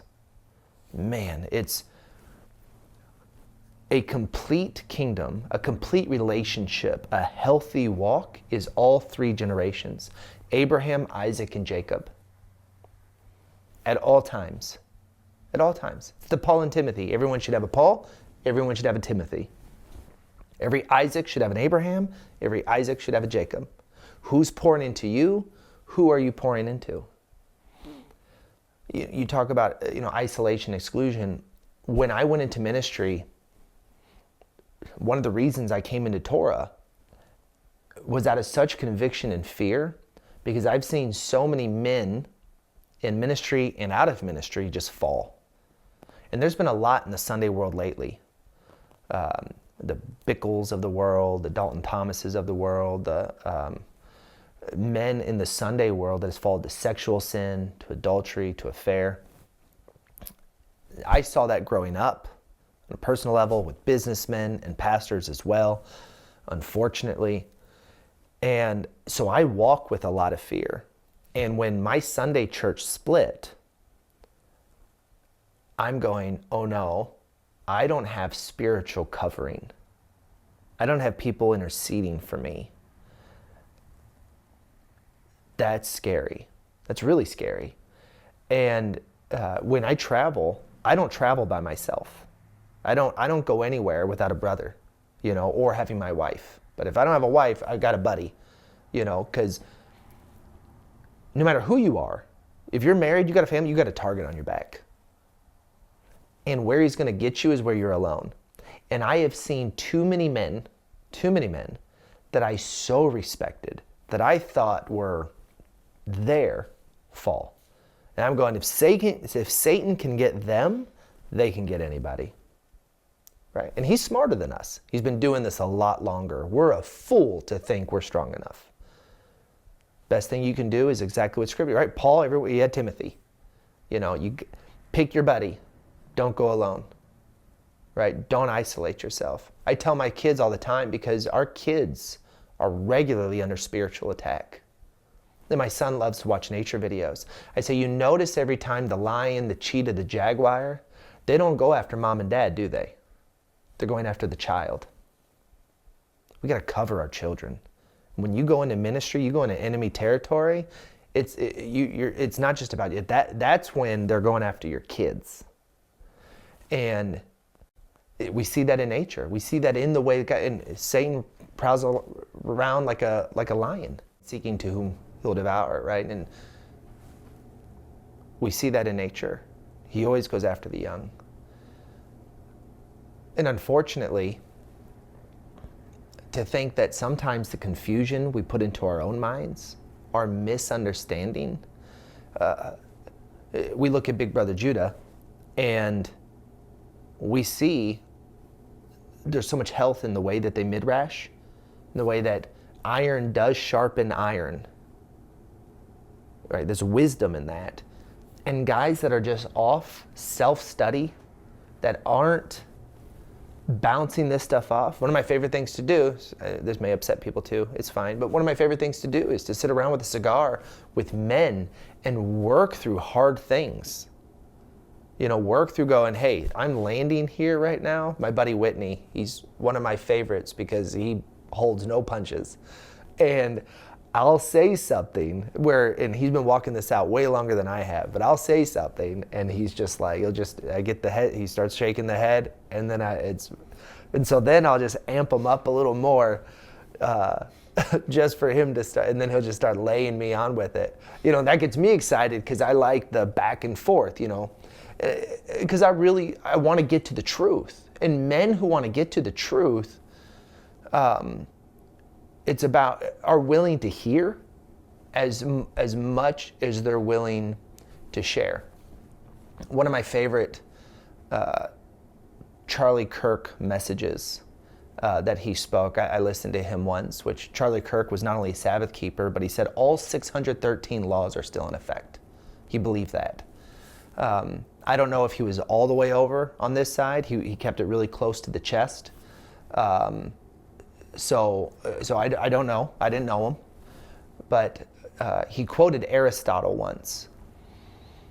And he said, Aristotle said, of all the values that you can have, courage is the greatest. Because without courage, you can have no other value. Without courage, you don't have honesty. Without courage, you don't have beauty, you don't have adventure. Like, courage is the cusp, it's the cornerstone of anything else good. Because without courage, we will retract, and then we miss everything. And what's beautiful about courage in Hebrew, kazak, like, it's a command. You are commanded to not only be strong, but be courageous. We are commanded to kazak. And it is that kazak that allows us to sit in the same room and have a hard conversation and say, this is really where I've landed, and you know, I have conviction in it, and this is why, and then be willing to hear you come right back at me. And then meet in the middle, because the iron sharpening iron is not a pretty process, and it takes courage. But how we move this thing along, how we both get closer to truth, cannot happen individually. It has to happen together. And then you meet men who are off in the woods, off in the shadows, sitting there, and they're teaching, and there's nobody around them that you're not courageous, man, you're a fraud. You're by yourself. There's nobody. You have no accountability. You have nobody covering you. You have nobody sharpening you. What do you think you're being formed into? And so I find I am most uncomfortable. And the Father is so faithful. One of the guys that used to coach me, he was so much of my authority, just died from ALS. We buried him 3 weeks ago. And he was one of the men that first showed me the importance of Israel. He's an amazing man. 20 years in the Philippines, and anyways. But as his ALS progressed, he was less and less able to be active as an authoritative person in my life and somebody I can come to and sharpen me and cover me. And now I got 4 men in my life that, you know, Matt, how's your marriage? Where are you? My wife's going to talk to your wife, you know, that are just keeping me grounded, and it's like I submit to them. And I don't submit to them because I think they're God, that I think they're whatever, but it's like men need men to submit to, right? All men should be under authority. Put yourself under authority, under reliable men. And man, you will reap tenfold. There is nothing that propels me, motivates me, and keeps me more than the men I've submitted to, that take also that serious. And then vice versa, turning around and saying, there are men who I'm holding accountable, right? That are younger than me, that are backwards, and we're all showing each other the way. And that doesn't mean that I conform or transcribe to every single thing this person believes that's in front of me. But he's also one of those men that will help sharpen me as I'm going, that's going to meet me where I'm at, that's going to accept me where I am, right? While we fight. Because there are some things in Scripture that are so clear. Truth is truth, right? Right. Flee from sexual sin, right? Love your wife, teach your kids, right? These are things, nobody's arguing that. And if you are, bro, you need authority. But you need people in life. You need that accountability. That's how you grow. That's the transformation process into exactly what he has you to do. How did you find those men or curate that group? So for me, it was the invitation of the ministry that we're doing, and then just asking them, going and they come alongside. They said, hey, I like what you're doing. One of the features of WBC that I think may be one of the most important is it asks the question, and I want to say this again, the questions are there not for exclusion, but for algorithm, to connect. So it doesn't just ask you, are you in fellowship or not? It asks if you're being discipled. And then it asks, who is discipling you? Because discipleship is the most not being done thing, right? Because discipleship is and that's ultimately what I'm talking about. It's a form of discipleship. When you submit to somebody, you're being discipled, right? You're submitting to discipleship. And that's second arm, make disciples. You need to go make disciples. And so I go to these men and I say, I would like to submit to you. I see your marriage. I see your fruit. I see your ministry. I see your kids. I want my kids to be like your kids. I want my marriage to be like your marriage. I want my ministry to be like your ministry. Can I submit to you? And then you define what that looks like in terms of, what that is. And sometimes you can't find men that are all, right? And so I got a man over here and I say, I want that marriage. Can I submit my marriage to you? And I got a guy over here that I love his ministry. Can I submit my ministry to you? And I got a guy over here where I love his kids and how he's raised up his kids. I'm like, can I submit how I parent to you? And I got 4 men, different aspects of my life that I'm submitting to them. Because I want the fruit that they bore in those areas of their lives. It's great when you can do one. I'm not saying that they don't have it all. It's just, men, different things and at different moments. That's one of the most proactive, smartest things I've ever heard. It's biblical. It's biblical. That's what Paul meant when you don't submit to a fool, to an idiot. You submit to somebody, you go, I want that. And I'll tell you, for me, I've been a business owner for 21 years, going on 22 years. And it's gone pretty well. And there's 100% a sense of like walking in Torah, blessing. I attribute a lot to where I am today, though, to men I've submitted to businessmen that I saw their successes, I saw how they handled it, and I said, I want to submit to you. I want to meet with you regularly, even if it's coffee every other month, and when I show up, I'm taking notes. One of he was like a life coach, if you will, Steve Allen, who had passed, ministry, marriage, parenting. I submitted everything that wasn't business, to him. And amazing marriage, amazing kids, amazing ministry. And truly a man who sought excellence. And that's what we're supposed to do. And that's why, what are you doing out on a boat in the Caribbean? The question is who are you discipling? Because there are men that need that. Do you have a successful marriage? You should be discipling. Did you have a successful business? You should be discipling.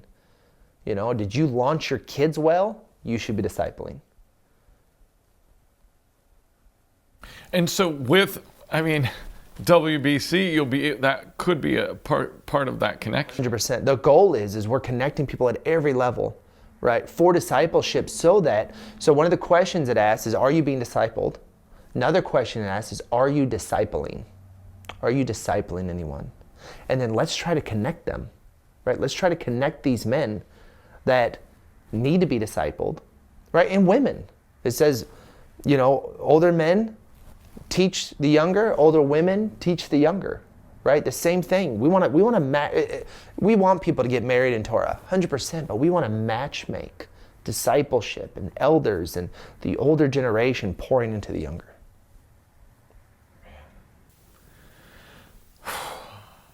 I know we could talk forever. Do you want to leave people with a reminder about what this thing is, or when they can get on there, or how, or tell it, yeah. I want to appeal to them. There's a man, he's an economist, he's not retired. He had a chance to be one of the housing economists for Trump. His name's Etzel. He's been to Honduras with me. Great guy. We've been walking with him a long time. And he had a dream. And in his dream, he saw a giant. And it had 1 foot in the ocean and 1 foot in the United States, and was holding back this darkness. And as he came closer to the giant, he saw it was like moving, like it was weird, like pixelated. But as he got closer, he realized it was people. It was all people woven together. And there was an angel with him. And he asked the angel, "What is this?" He says, "This is my people that are holding the darkness from coming to the United States. This is my body." And Etzel said, "I want to be part of your body. I want to be a part of your body." And he says, "Choose what part you want to be," as the angel told him. And Etzel said, "I want to be the skin under the toenail. I want to be the skin under the toenail." He said, "Because I feel like my gift, my calling, is to fester the foot to get it to move." And I think we forget that we're the body, right? Deuteronomy 10, we need to enact justice in the earth with the widow, with the orphan, with the poor, with the foreigner, the sojourner that's amongst us. We're here to enact justice. We're here to be the body. And if you're part of the nation of Israel, if you're part of Torah, you're part of his body. If you're in this walk, there's something for you to do. There's a body part for you to be. There's action for you to take. There's purpose. And that's not, no one's going to ask you. He asked you. No one's going to invite you. He invited you. You need to show up. You need to go take the land, because nothing happens on accident. Nothing happens unless you move the marker, you move the needle, and you're responsible for you. Husbands, you're responsible for your wives, your family engaging as the body. And it takes all of us.